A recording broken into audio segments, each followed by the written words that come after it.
आइए आज हम आपको कहानी सुनाते हैं विश्वास। इस कहानी को लिखा है कविता वर्मन। अगर आपको ये कहानी पसंद आए तो प्लीज़ इसको लाइक, शेयर, कमेंट और हमारे चैनल को सब्सक्राइब ज़रूर कर लें।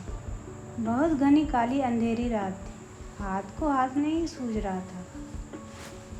आसमान में घने काले बादल छाए थे। बहुत तेज हवाएं चल रही थी। दूर दूर तक अंधेरा सपाट मैदान था। उसमें इक्का दुक्का पेड़ भयानक लग रहे थे। कच्ची सड़क की धूल के साथ पेड़ के सूखे पत्ते डरावनी सरसराहट के साथ उड़ते चले जा रहे थे। तेज हवा से उड़ती साड़ी को दोनों हाथों में भींचे उसने डर के उसका हाथ थाम रखा था। इस अंधकार में आंखें फाड़े वह सामने की कोशिश में थे कि आखिर वे कहाँ है और यहाँ पहुँचे कैसे, लेकिन दिमाग पर बहुत जोर देने पर भी वे कुछ समझ नहीं पा रहे थे। गांव अभी दूर था और सुबह होने में देर थी। चलते चलते वे दोनों ही थक गए थे। प्यास जोरों की लगी थी, लेकिन पानी की बोतल गाड़ी में ही छूट गई थी। उसने कहा कि प्यास लगी है, लेकिन हवा और पत्तों की आवाज़ इतनी तेज थी कि वे सुन भी नहीं पाए। अपने कंधे से सटे उसके होठों की हरकत उन्होंने महसूस की थी और उसी को और देखा। तभी जोर से बिजली कौंधी। उसकी आंखें चौंधिया गई। चौंक पर उसकी आंखें खुल गई। देखा तो खिड़की का पर्दा उड़ रहा है और सूरज की किरण उनकी आंखों पर पड़ रही है। वे आंखें मसलते उठ बैठे। बगल में जानकी देवी आराम से सो रही थी। एक स्निग्ध मुस्कान उसके चेहरे पे थी। वे 2 मिनट तक उसके सलोने चेहरे को देखते रहे, जिस पर उम्र के निशान तो थे, लेकिन उम्र बीतने के साथ साथ वह चेहरा उसका होता चला गया था। 2 मिनट पहले का वह डरावना सपना वे भूल चुके थे और उठ बाथरूम में चले गए। रोज देर तक सोने वाली जानकी देवी के बेटे और पोते आज सुबह जल्दी उठ गए। सुबह की चाय लेकर पूरा परिवार जानकी देवी के कमरे में आ पहुंचा। उनके पति विशंबर नाथ जी भी अभी बाथरूम में ही थे कि उन्होंने बाहर कमरे में बहुत सारी आवाज़ें सुनी। वे जल्दी से बाहर आए ही थे कि सभी ने कोस में हैप्पी बर्थडे टू यू गाना शुरू कर दिया। उनके दोनों बेटे बहुएं पोते पोती जानकी देवी को घेरे खड़े थे। उनके हाथ में लाल गुलाब और सुंदर सा गुलदस्ता था। सभी ने जानकी देवी के पैर छूकर उनका आशीर्वाद और जन्मदिन की बधाई दी। दादी, मैं आपको 100वें बर्थडे पर आपके ऐसे ही विश करूँगा, बड़ा पोता बोला। मैं तो 200 नहीं 1000 बर्थडे पर विश करूँगी, छोटी पोती रानू ने अटकते हुए कहा। वह अभी 1000 तक गिनती सीख रही थी। ये सुनकर सब हंस पड़े। रानू झेप सी गई, पर जैसे ही उसने दादाजी को देखा और एक मजबूत समर्थक मिल गया। है ना दादाजी? विशंबर नाथ जी ने उसे गोद में उठाकर प्यार से चूम लिया। हाँ हाँ, क्यों नहीं, हम दोनों साथ साथ में विश करेंगे। कहने के साथ ही विशंबर नाथ जी अचानक जैसे कहीं खो गए। पापा आइए, चाय ठंडी हो रही है, बेटे ने आवाज़ ने उन्हें कमरे में वापस लौटाया। माँ, आप कितने साल की हो गई? छोटे बेटे ने उन्हें चिढ़ाते हुए पूछा। बेटा, लेडीज़ की उम्र नहीं पूछते, सिखाया था ना तुम्हें, जानकी देव ने हंसते हुए कहा। तो कमरा ठहाके से गूंज उठा। चाय के बाद सबने अपने अपने कामों में लग गए। विशंबर नाथ जी ने जानकी देवी को एक गुलाब भेंट करते हुए जन्मदिन की शुभकामनाएं दी। फिर उंगलियों पर कुछ हिसाब लगाने लगे। क्या हिसाब लगाने लगे आप? तुम्हारी उम्र का कितने साल की हो गई हो तुम? पूरे 68, जानकी देवी ने हंसते हुए कहा। वैसे इस साल का कोई खास है जो आप उम्र पूछने लगे? इससे पहले तो कभी आपने उम्र नहीं पूछी। ना, बस वो तो विनय पूछ रहा था इसलिए। अच्छा, मैं नहा लूँ फिर मंदिर चलते हैं। वैसे तो सब सामान्य था, लेकिन विशंबरनाथ जी की कभी कभी कहीं खो जाते। उनके दिमाग में बार बार कुछ कौंध जाता। शायद वह सपना जो उन्होंने सुबह सुबह देखा, जो अब उन्हें पूरा याद तो नहीं था, लेकिन जो उन्हें उदास और चिंतित कर रहा था। शाम को जन्मदिन का जश्न धूमधाम से मना। सभी नज़दीकी रिश्तेदार, खास दोस्तों को बुलाया गया। हंसी मजाक, बातचीत, खाना पीना निपटते रात के 11:30 बज गए। बिस्तर पर लेटे विशंबरनाथ जी आंखों से नींद कोसों दूर। ना जाने क्यों रह रह के सुबह का वो डरावना सपना याद आ रहा था, और याद आ रहा था 68 साल 3 महीने 12 दिन का आंकड़ा जो उनके दिमाग में घूम रहा था। सिर्फ 3 महीने 12 दिन बाकी हैं। उन्होंने बेचैनी से करवट बदली। उनका और जानकी देवी का 48 साल का साथ था। समय पर उनकी जिम्मेदारियां पूरी कर वह दोनों रिश्ते, नातों और प्यार से भरपूर जीवन बिता रहे थे। जीवन में छोटे मोटे उतार चढ़ाव दोनों ने एक दूसरे के हाथ थामे पार किए थे। जीवन की संध्या वेला में भी ये हाथ ना छूटे। बस एक अंतिम कामना दोनों के मन में थी। करीब 3 साल पहले जानकी देवी की तबीयत बहुत खराब हो गई थी।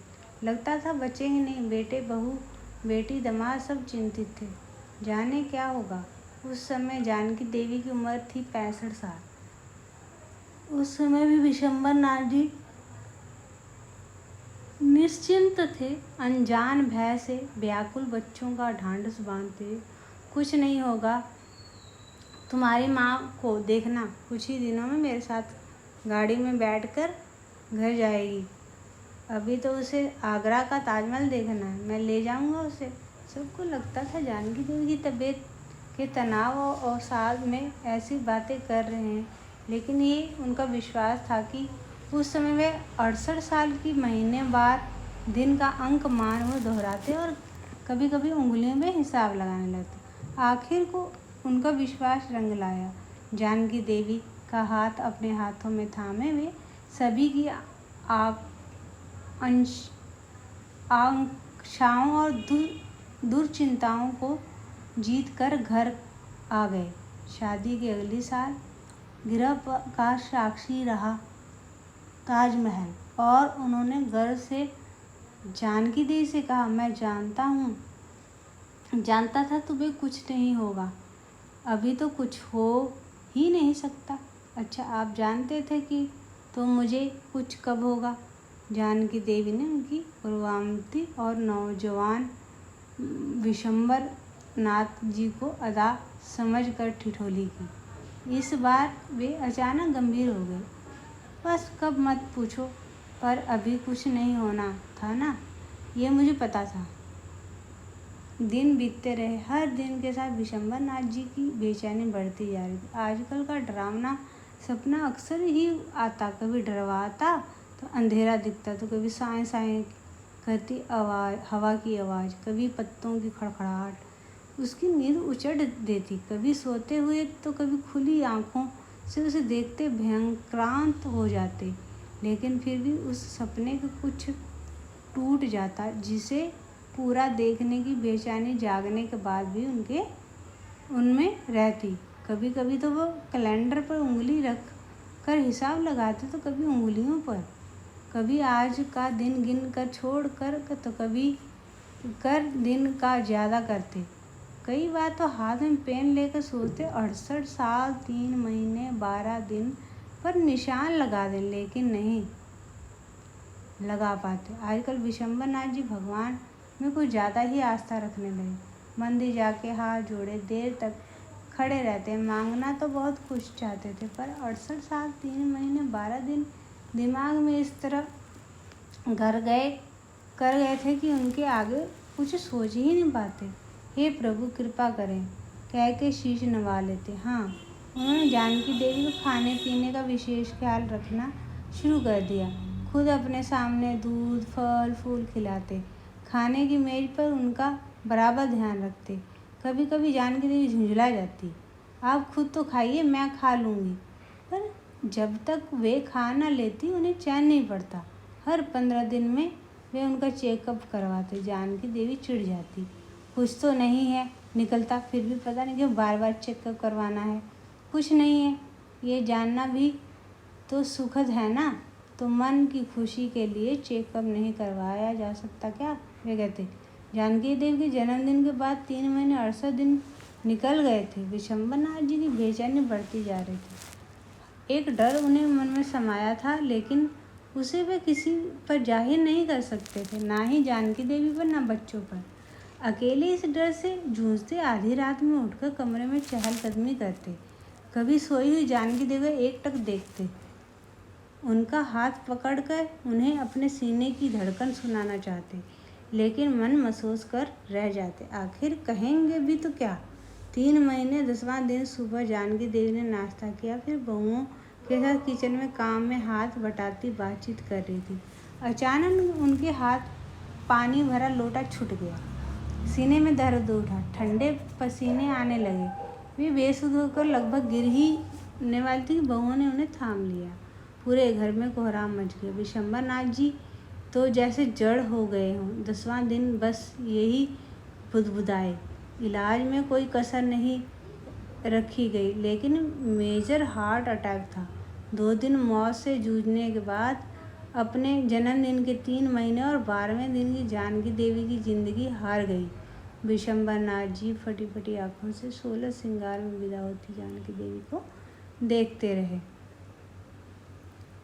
शिवराम जी विशंबरनाथ जी बहुत ही पुराने अभिन्न मित्र थे। तीसरे दिन वे वहां पहुंचे। अपने मित्र को देखकर 3 महीने 12 दिन की बेचैनी और अगले 3 दिन का दुख एक साथ फूट पड़ा। वे देर तक मित्र को गले लगाकर रोते रहे। ऐसा समय में जो सांत्वना के सभी शब्द बेमानी हो जाते हैं। शिवराम जी की उपस्थिति ने मित्र की सांत्वना, उनकी पीठ पर बाहों को पकड़ के उन्हें संभाल दिया। पर दिन विशंबरनाथ जी मित्र के साथ बैठे किसी गहरी सोच में डूबे थे। अचानक ही कहने लगे, मैं जानता था जानकी की उम्र 68 साल 3 महीने 12 दिन है, लेकिन मैं कुछ नहीं कर सका। मैंने रोज ईश्वर के आगे शीश झुकाया, उनका हर तरह से ध्यान रखा। उसको कोई बीमारी नहीं थी, लेकिन 3 महीने 12 दिन बाद उसका जाना तय था। उसे कोई भी रोक नहीं सकता। ये क्या कर रहे हो तुम? शिवराम जी ने चौंक कर उसके कंधे को झकझोरा। उन्होंने दोस्त की चिंता होने लगी, कहीं सदमे में आकर तो नहीं उल्टा सीधा बोल ले। हाँ, मैं जानता हूँ विशंबरनाथ जी वक्त में पीछे चल गए। सालों पहले की बात है। मैं जानकी गांव जा रहे थे, रास्ते में अचानक गाड़ी बंद हो गई और बहुत घनी काली रात थी। हाथ को हाथ नहीं सूझ रहा था। आसमान में घने काले बादल छाए थे, तेज हवाएं चल रही थी। हम दोनों गाड़ी से उतरकर पैदल चलने लगे। गांव अभी दूर था और सुबह होने में देर थी। चलते चलते हम दोनों थक गए। प्यास जोरों की लगी थी, लेकिन पानी की बोतल तो गाड़ी में छूट गई थी। रास्ते में एक बावड़ी पड़ी, बहुत पुरानी बावड़ी, जिसकी सीढ़ियाँ धूल मिट्टी से और सूखे पत्तों से अटी पड़ी थी। सूखे पत्ते हवा में यहाँ वहाँ शोर करते उड़ रहे थे। बावड़ी में पानी जाने किस प्रकाश से चमक रहा था, जबकि वहाँ खूब अंधेरा था। एक दूसरे का हाथ पकड़े टटोलते हुए हम नीचे गए। वहाँ हमने पानी पिया। जब लौटने लगे तो देखा आसमान में बादलों को चीर सफ़ेद रोशनी एक सूखे दरख्त पर पड़ रही है। वह दरख्त बावड़ी के ऊपर की सीढ़ियों के नीचे बीचों बीच था। उसकी फैली हुई डाल पर वह बैठा था। वह कौन? शिवराम जी उत्सुकता से पूछा। विशंबरनाथ जी ने बताया कि विवरण से उनके रोगटे खड़े हो गए। विशंबरनाथ जी ने जैसे अभी अभी उस बावड़ी की सीढ़ियाँ पर खड़े उसकी आंखें झपकाना भूल गई थी। उसके ओंठ सूख गए। बड़ी मुश्किल से उनके मुंह से निकला, वह जो बैठा था वह दिख नहीं रहा था, वो सिर्फ महसूस हो रहा था। उस रोशनी में उस दरख्त की सूखी सफ़ेद डाल की ही दिख रही थी। उसी ने कहा, मुझसे नहीं, जानकी से कहा, तुम्हारी उम्र 68 साल 3 महीने 12 दिन है। विशंबरनाथ जी दोनों बेटे भी अब तक वही आ गए थे। बड़े बेटे ने उन्हें टोका, तो ये बात माँ जानती थी? नहीं, जानकी नहीं जानती थी, सिर्फ मैं जानता था, मैंने सुना था। लेकिन अभी तो आपने कहा कि उसने माँ से कहा था। वे कौन है? वह कौन था नहीं पता, लेकिन उसका कोई आकार नहीं था, वह दिखाई नहीं दिया। बस उसने कहा, मैंने सुना और सिर्फ मैं ही जानता था। जानकी की उम्र 68 साल 3 महीने 12 दिन है, और देखो वह सिर्फ उतने ही दिन पूरा कर पाई। लेकिन पापा, फिर बात माँ को क्यों नहीं सुनाई दी? उन्होंने क्यों नहीं पता चला? विशंबर नाथ जी सोच में पड़ गए। उनके माथे पे शिकन उभर आई। 2 दिन की बड़ी दाढ़ी सहलाते हुए वे सोच में पड़ गए। फिर जैसे खुद से ही कहने लगे, देखो 3 साल पहले जानकी की तबीयत कितनी खराब हुई थी। लगा था ना कि अब नहीं बचेगी, लेकिन कुछ नहीं हुआ। वे बिल्कुल ठीक होकर घर आ गई। अभी उसे कोई तकलीफ नहीं थी। फिर विशंबर नाथ जी ने गहरी सांस ली। शिवराम जी चुप्पी तोड़ते कहा, यह कब की बात है? यही कोई 5-6 साल पहले की, शायद विनय की शादी के पहले की बात है। विशंबर गांव का खेत और मकान बेचे हुए बहुत 20 साल हो गए। उसके बाद तुम कभी गांव गए? कहाँ हो? और हमारे गांव के किसी भी रास्ते बावड़ी कहाँ है? इस इलाके में तो कुएं हैं, बावड़ी तो कहीं है ही नहीं। शिवराम जी ने उसके कंधे पे हाथ रखते हुए कहा, विशंबर नाथ जी, उनके दोनों बेटे इस तथ्य से बेचैन हो गए। तो क्या कुछ उन्होंने देखा सुना था? वो सच था? कोई सपना था या जागती आंखों से भूरी गई हो कहानी, उसका भ्रम? विशंबर नाथ जी गहरे सोच में पड़े और सुनसान भयानक रात पर वह तो